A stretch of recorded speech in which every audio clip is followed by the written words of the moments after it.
Those that cannot show up today.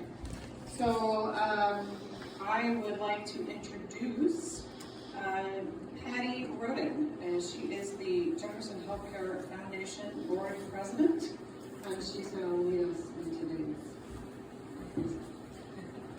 Thank you, Jessica, and thank you for all your help on organizing this. And again, thanks everybody for coming out tonight. And I'm going to keep this really brief because we want to get Mike going right away so you can hear about all the exciting things going on at the hospital. And I want to introduce my colleagues that are here tonight. Bruce Baconis, and Bruce is our newest board member on the foundation and also a commissioner for Jefferson Healthcare. We're really glad to have him. And Carla Caldwell, she's our executive director and just keeps everything going. And Marrowstone resident and my vice chair is Karen Swanson-Wolf. And with that, I'm going to turn it over to Karen.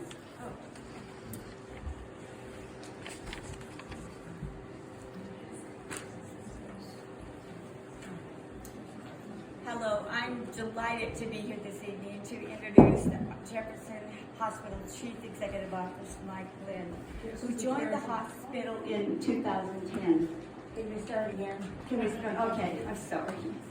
I'm excited to introduce Mike Lynn, who is the Chief Executive Officer of Jefferson Hospital, and he came here in 2010.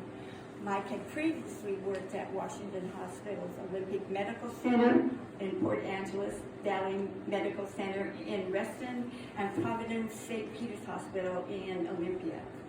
As a native Washingtonian, Mike understands that a rural healthcare system creates the health of an entire region.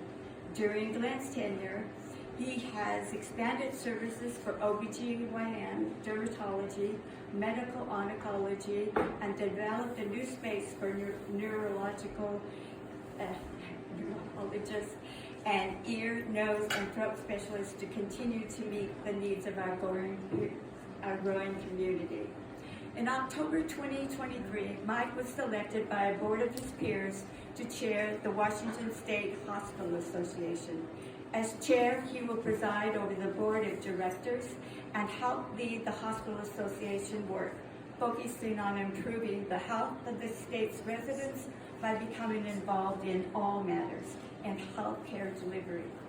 At Jefferson Healthcare, Mike has shown his understanding that local healthcare is better care, right here at home.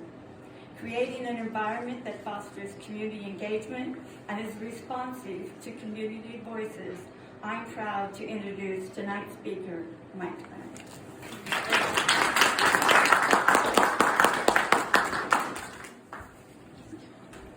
Bring my prop.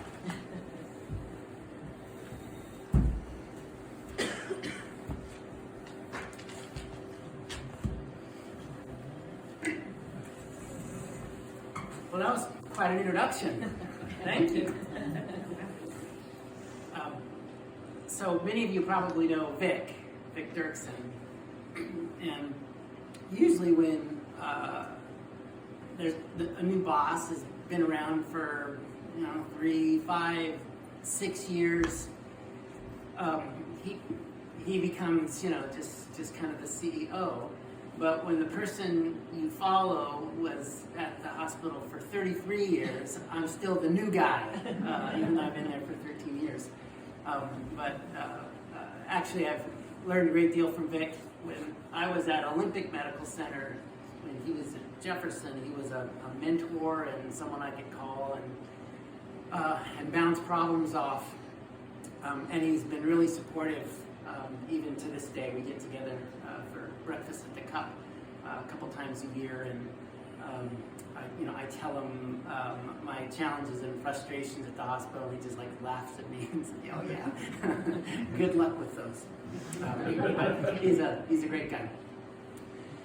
So this is going to be really informal. I don't have a formal presentation to go through. I'm in some ways paralyzed without a PowerPoint presentation, but that's probably for your benefit. I do plan on talking a little bit about the hospital and the last couple of years, but more importantly, what's in front of us this year. I'll talk about the new project, most importantly, why we're doing it, what we hope to accomplish and how we intend to finance it. And then walk you through the different services that we will be introducing. So I think it'll be informative, but only if it's kind of two-way. So I will, in fact, maybe I was told that there might be questions that you want to throw at me. So maybe I'll ask if there's anything that someone wants to ask or get out of the way real early, because I'm happy to address anything that might be on your mind about Jefferson Healthcare. So any questions before I can start? Yeah. Who's doing the construction and how did they get the award? Abbott. Okay. Abbott Construction. Thank you. And we actually went about it selecting a contractor a different way. In the past, the public organization needed to go through the public bid process, and the public bid process requires that you select the lowest responsible bidder.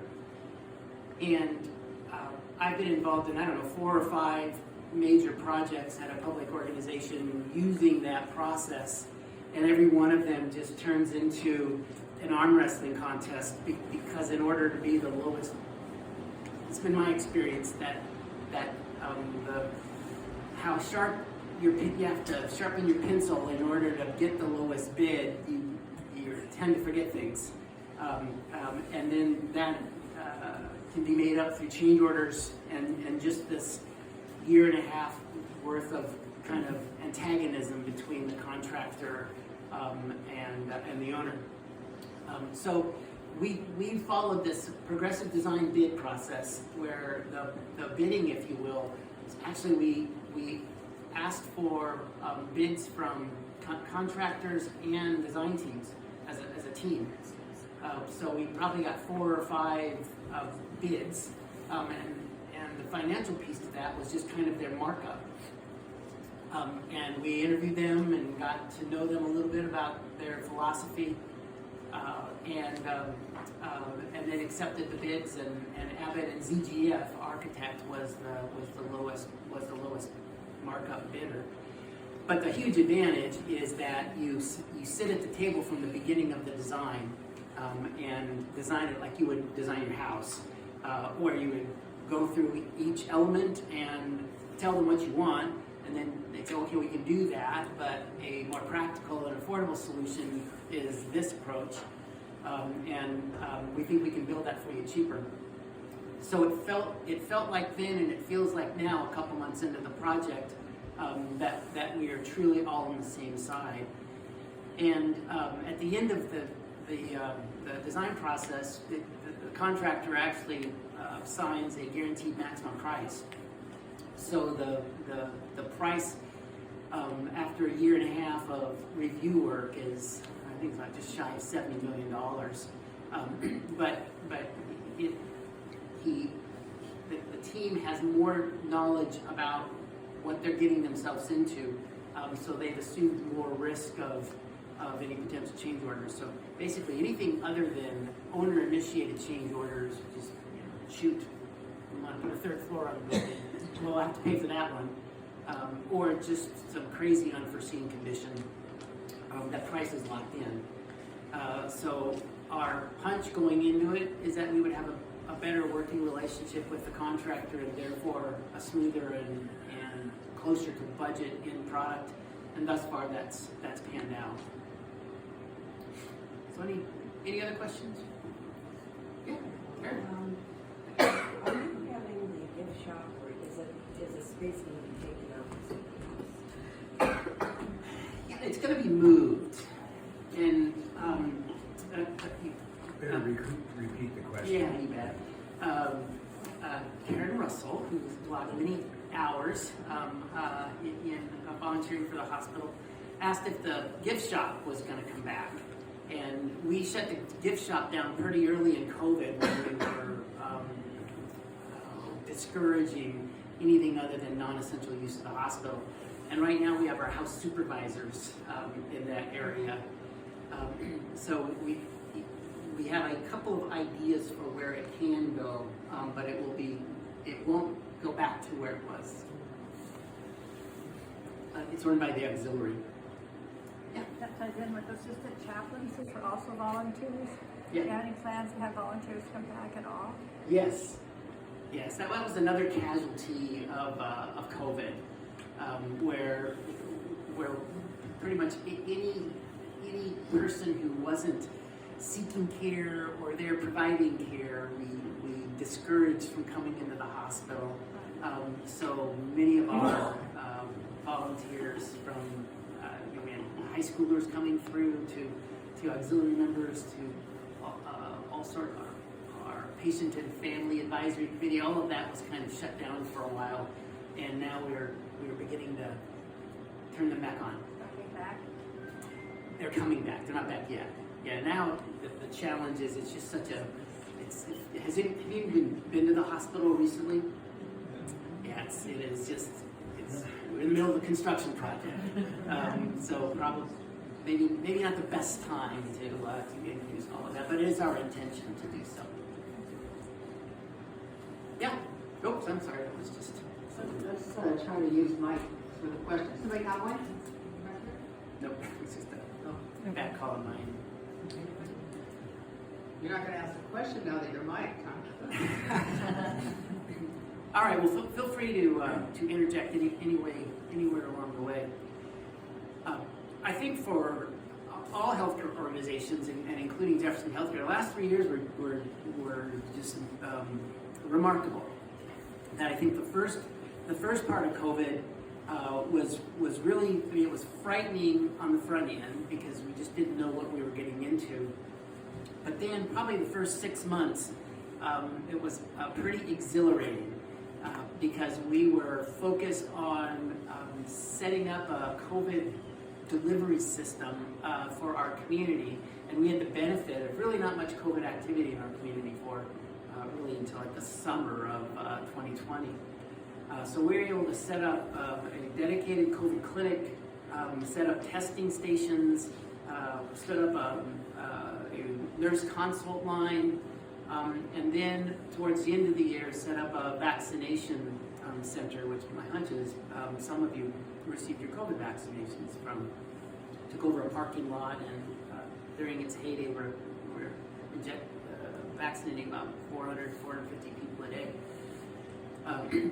So when there wasn't a whole lot of disease, it was pretty cool because the state had relaxed a lot of the regulations that we usually have to deal with. So we were able to set up a COVID clinic over a weekend.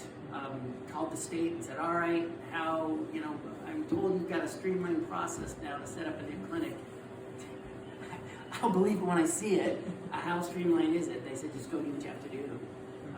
And we're going to stay out of your way.